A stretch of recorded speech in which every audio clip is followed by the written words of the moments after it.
All right, Shalom. I would like to open up by giving all praises, honor, and glory to Yahweh, Bahashem, Yahweh Shai, Bahashem, Rachakudas. Double honors to the apostles and elders of Great Millstone who rule well and preach the truth and sincerity. Shalom to the hopeful elect. And in today's lesson, I have an article from the End Time Headlines app, and it says, "Why is the U.S. ramping up production of plutonium pits for nuclear weapons?"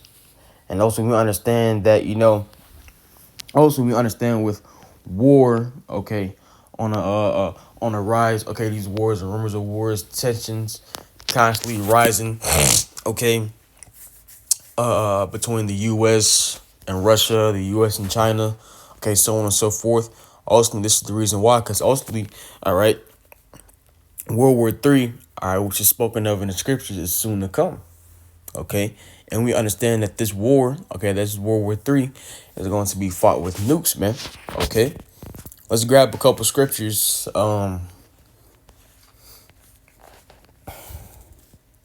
First here in the book of Matthew, chapter 24, and beginning of verse 6. And these are words in the red letters. These are the words of our Lord Yahweh Shai. It says, "And ye shall hear of wars and rumors of wars. See that ye be not troubled. For all these things must come to pass, but the end is not yet." So ultimately, we're in the rumors of war stages, dealing with the fact that, ultimately currently, America and Russia, ultimately currently there are tensions going on, and we understand that it's going to build up, okay, and later lead on to, World War III, which is known in scriptures as Armageddon. Okay, but you see, we're in the rumors of war stages right now. But ultimately, Yahweh Shai said that towards the end of this current world that we would hear of wars and rumors of wars. You see, you got smaller proxy wars going on as we speak. Okay, this current war between Israel and Hamas, that's a war. Okay, and ultimately, these are all signs of the end. It says, "See that ye be not troubled. For all these things must come to pass, but the end is not yet." So in order for the end to come, okay, in order for the end of this current world, this current age to come, okay, these things have to come to pass. World War III has to come to pass, man, and America has to be destroyed. You see? Verse 7. It says, "For nation shall rise against nation and kingdom against kingdom." You see all these nations rising against America, nations fighting against each other. Okay, you got China fighting against Taiwan. Okay, Russia fighting against Ukraine. Okay, and all these nations, Russia and China, they're against America, so on and so forth. You see, it says, "And there should be famines and pestilences and earthquakes in diverse places. All these are the beginning of sorrows." Okay, and also we always go into it. Okay, these being the beginning of sorrows, meaning it's only meant to get worse from this point on. Now let's grab this in the book of Isaiah, chapter 9 and verse 5. It says, "For every battle of the warrior is with confused noise and garments rolled in blood." So, wars in ancient days, were fought with swords, shields, you hear battle cries, men charging against each other, close quarters combat, so on and so forth. Okay. But this war that's coming up, okay, this war that's in the near future, it says what? It says, "But this shall be with burning and fuel of fire," meaning this World War III, all right, in the near future is going to be fought with burning and fuel of fire, aka those nuclear missiles, man. You see? Now let's get into the article. The headline reads again, "Why is the U.S. ramping up production of plutonium pits for nuclear weapons?" It says, on one side of the U.S., on New York, Staten Island, the U.S. Army Corps of Engineers began this month to remove the radioactive remnants of Robert Oppenheimer's Manhattan Project that produced the atomic bombs that ended the Second World War. Meanwhile, 2,000 miles away at the Los Alamos National Laboratory, north of Santa Fe in New Mexico, on the same site that developed and assembled the bombs dropped in Hiroshima and Nagasaki, work is being ramped up to produce plutonium pits, spherical shells about the size of bowling balls that are a vital component of warheads in the U.S. nuclear arsenal. Both in their own way tell the story of the nuclear age. Still, one historic housekeeping in 1939, 1,200 tons of high-grade uranium ore was purchased and transferred from the Belgian Congo to Staten Island, where there are still traces of radioactive contamination. It says, and the other is far more controversial and very current. It says both arrive as concern over a conflict involving the use of nuclear weapons rises. Ultimately, it's numerous times in the past where, Putin had warned, or had threatened, to bomb the West with nukes, man. You see? It says, and recently I did a video where it says, an article said if nuclear war was to break out in the U.S., that ultimately it would take out more than 300 million people, man. You see? It says the increasing geopolitical tensions with Russia and the military expansionists. China is behind a 1.5 trillion U.S. effort to modernize the U.S. nuclear arsenal, including tens of billions of dollars to replace aging, a silo-launched Minuteman intercontinental ballistic missiles stationed in Wyoming, Montana, and North Dakota with a successor, the Sentinel. You see, like it says, going back to the top of this paragraph, talk about increasing geopolitical tensions with Russia, because also we understand, according to Ezekiel 38 chapter, that Russia is going to be that main vessel, that Yahweh Bashmi Ashai, that Yahweh Bashmi Ashai uses to shoot nukes, over here in America, and there's going to be other nations, backing up Russia, shooting nukes over in America. Moving on, it says, but the prospect of placing new missiles with potentially more warheads in the U.S. Heartlands is under scrutiny for its logic. Why plant a 100 billion nuclear kick me sign on a country's breadbasket? Asked the authors of a report in Scientific American this month. It says for 2 decades, the Pentagon and the Congress have been concerned about the U.S. ability to produce the cores of nuclear warheads, including the plutonium pits. Since 1989, the U.S. has not been able to produce pits in quantities required to refresh or renew a stockpile of 3,708 warheads. About 1,770 warheads are deployed and 1,938 are held in reserve. It says the issue is that plutonium degrades over time, but estimates vary on how quickly or what point the pits become too soft to be usable. It says most are already 40 plus years old, but some studies say they could be good up to 80 years.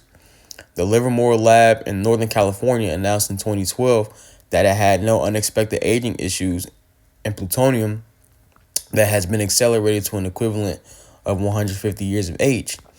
It says, according to The Guardian, in 2018, the National Nuclear Security Administration produced a plan to meet the Defense Department's goal of 80 pits a year by maximizing production lines at Los Alamos and converting a plant near the Savannah River in South Carolina, originally built to dispose of 34 tons of Cold War era plutonium deemed unneeded by nuclear weapons programs, but the project was unsuccessful and canceled in 2020.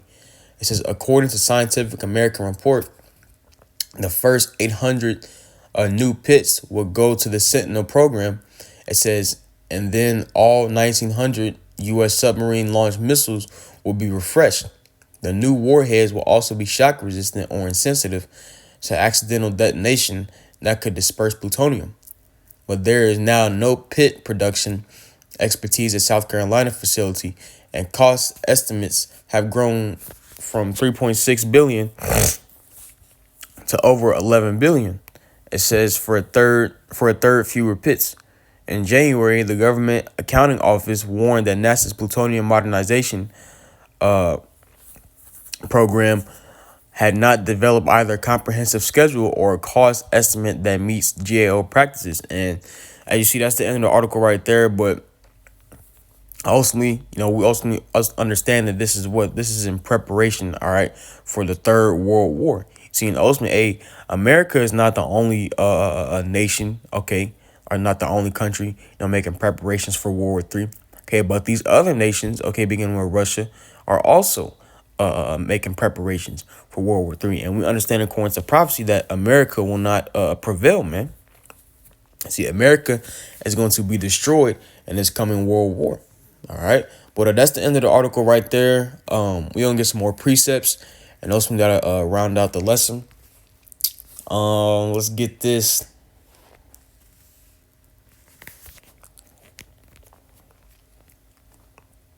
In the book of Joel, chapter 3, verse 19. It says, proclaim ye this among the Gentiles, prepare a war. And these are going to the actual Gentiles, the natural Gentiles, the heathens.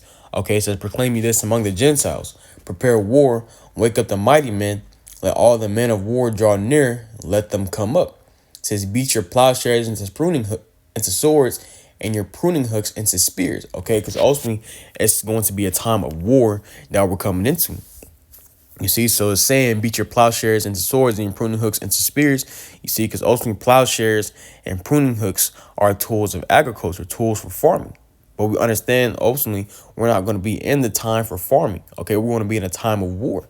You see, it says, let the weak say, I am strong. You see, and ultimately all these smaller nations, okay, and all these other nations in general are gaining nuclear capabilities, man, which is going to what? Level the playing field in World War III. You see, because ultimately America,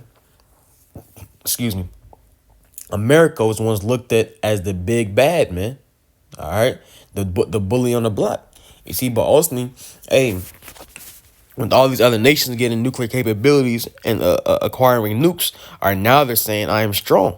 You see, verse 11. It says, assemble yourselves and come, all ye heathen, and gather yourselves together round about.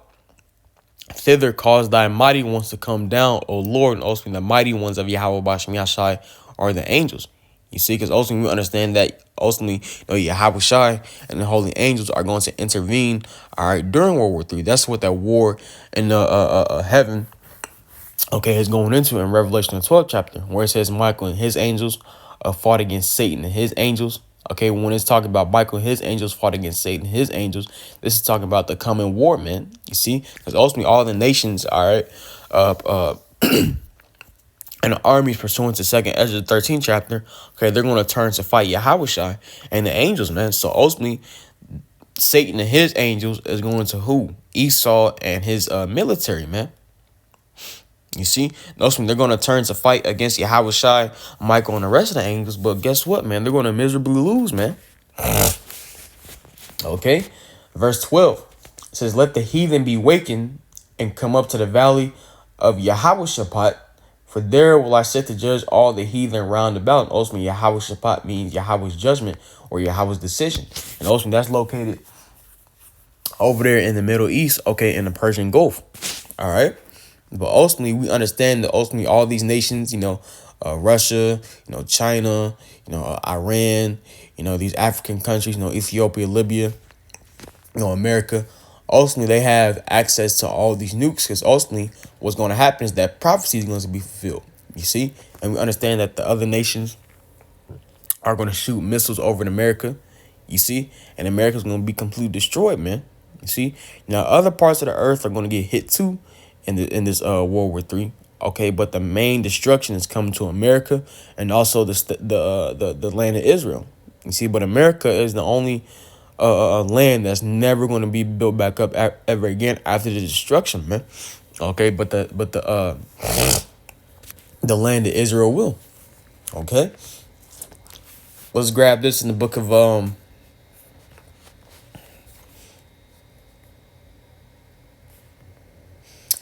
Isaiah chapter 34, beginning at excuse me. This is Isaiah chapter 34, beginning in verse 1. It says, come near, ye nations, to hear, and hearken, ye people. Let the earth hear, and all that is therein. the world and all things that come forth of it. See, first, the main reason why we're doing this is because first and foremost, for one, the Lord has called us to be watchmen unto the house of Israel, and we understand Israel is scattered across the four corners of the earth, man. So Israel across the whole earth, okay, across the whole world, has to be warned and has to hear the warning of the impending doom that's coming to this current world, man, primarily America. Okay, it says, and also the heathen nations also have to hear their judgment for what they have done unto the children of Israel. Verse 2, it says, for the indignation of the Lord is upon all nations, and his fury upon all their armies.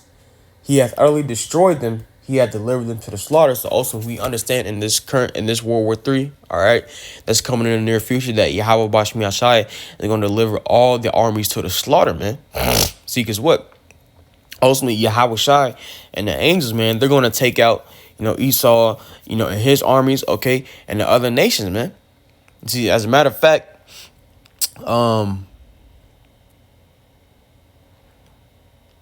let's grab this in Revelation. We'll jump back to Isaiah 34, but let's get this in Revelation chapter 19, beginning in verse 11.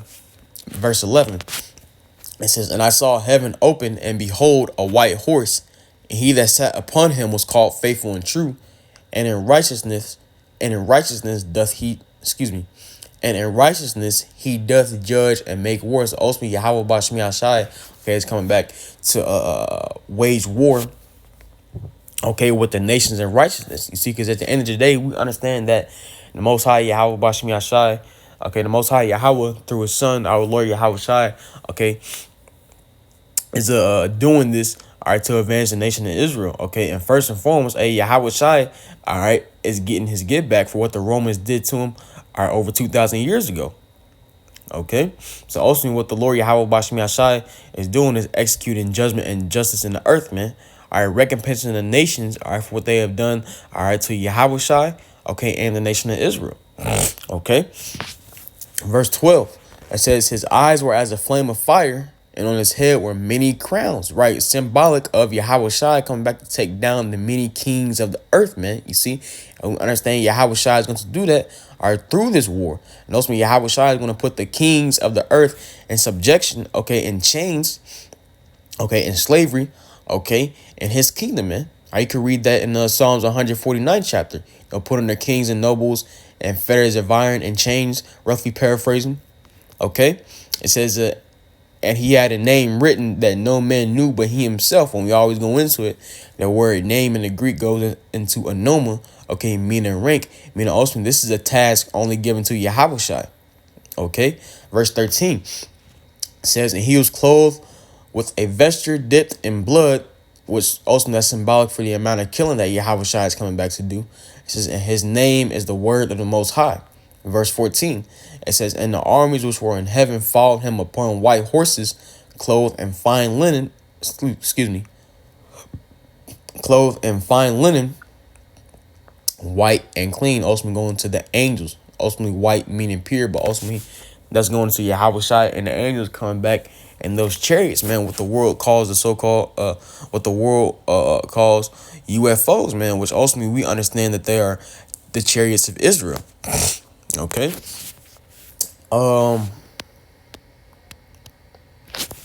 And then we'll grab this in 1 Corinthians, the 15th chapter and verse 24. It says, then cometh the end, when he shall have delivered up the kingdom to the Most High, even the Father, when he shall have put down all rule and all authority and power. Ultimately, Yahweh Shai is going to do this, all right, through World War III. Okay, because we understand, once again, Yahweh Shai and the angels, man, they're going to intervene and make war, all right, with the nations, okay, beginning with Esau, Edom, the so-called white man. Okay, and we understand that after World War III, all right, that's when Yahweh Shai's kingdom is established on the earth, man. You see, and all the heathen nations are going to be in slavery in that time. Now going back to the book of Isaiah, chapter 34 and verse 3, it says, their slain also shall be cast out, and their stink shall come up out of their carcasses, and the mountains shall be melted with their blood. And those, once again, going to the mass amount of killing that Yahweh Bashmi Ashai is going to do in that day, man. And scripture say what? That the slain of the Lord shall be many. It says, and the host and all the hosts of heaven shall be dissolved, and the heavens shall be rolled together as a scroll. You see, ultimately, what is that scroll, man? That nuclear mushroom cloud coming from the nuclear destruction. It says, and all their hosts shall fall down as a leaf falleth off from the vine, and as a falling fig from the fig tree. So ultimately, what this is dealing with, man, is a nuclear destruction. Okay, that's coming to America, man. Okay, verse 5. It says, for my sword shall be bathed in heaven. Behold, it shall come down upon Idumea. And ultimately, Idumea is the Greek way of saying Edom. And upon the people of my curse to judgment. All right, and we go into verse 5 in the NLT. It says, and when my sword has finished its work in the heavens, it will fall upon Edom, the nation I have marked for It says the nation I have marked for destruction. Does not Second Thessalonians, the second chapter, call this man the son of perdition? Okay, which perdition goes into what? Being set aside for destruction. Okay, so let's read that again. It says, for my sword shall be bathed in heaven. Behold, it shall come down upon Idumea and upon the people of my curse to judgment. Verse 6, it says, the sword of the Lord is filled with blood. It is made fat with fatness, and with the blood of lambs and goats, with the fat of the kidneys of rams. For the Lord Yahweh hath the sacrifice in Basra. And ultimately that Basra that this is speaking of in Isaiah 34 and 6 is referring to America today. See, because Basra back then, okay, in ancient Edom was a capital city, all right, of Edom. You see, and what is Esau Edom's capital city today in today's time? America. It says, in a great slaughter in the land of Idumea, once again, as the scriptures say, that the slain of the Lord shall be many. You see, so ultimately, all these nukes are being gathered in preparation for World War III. And we understand the result from World War III is that what? America is going to be destroyed, okay? The land of Israel is going to be destroyed. And ultimately, once again, the difference between America and Israel being destroyed is that what? The land of Israel, that is, okay? Is that America, the land of America, will never be built back up. Okay, but ultimately, the fire that destroys this land is going to burn for a long period of time. And then ultimately, after a long period of time, various different desert animals are going to dwell and inhabit this land. You see? So also, when that day comes, when the Lord brings destruction, if you're not of the elect, man, and you're on the source of America, right? Because guess what? 2/3 of our people are going to get caught in the destruction. And ultimately, from the beginning, man, the heathen nations never mattered to Yahweh Bashmi Ashai. So ultimately, there's just collateral damage in this coming world war. Okay, but that's the end of the lesson right there. Lord, I could put this link to the ark on the description box, and I pray that this lesson was edifying to the body. And I'd like to close out by giving all praise, honor, and glory to Yahweh, Bahashem, Yahweh Shai, Bahashem, Rechakwadash. Double honors to the apostles and elders of Great Millstone who rule well and preach the truth and sincerity. Shalom to the hopefully elect. And Lord's, I'll see you in the next lesson. Till then, shalom.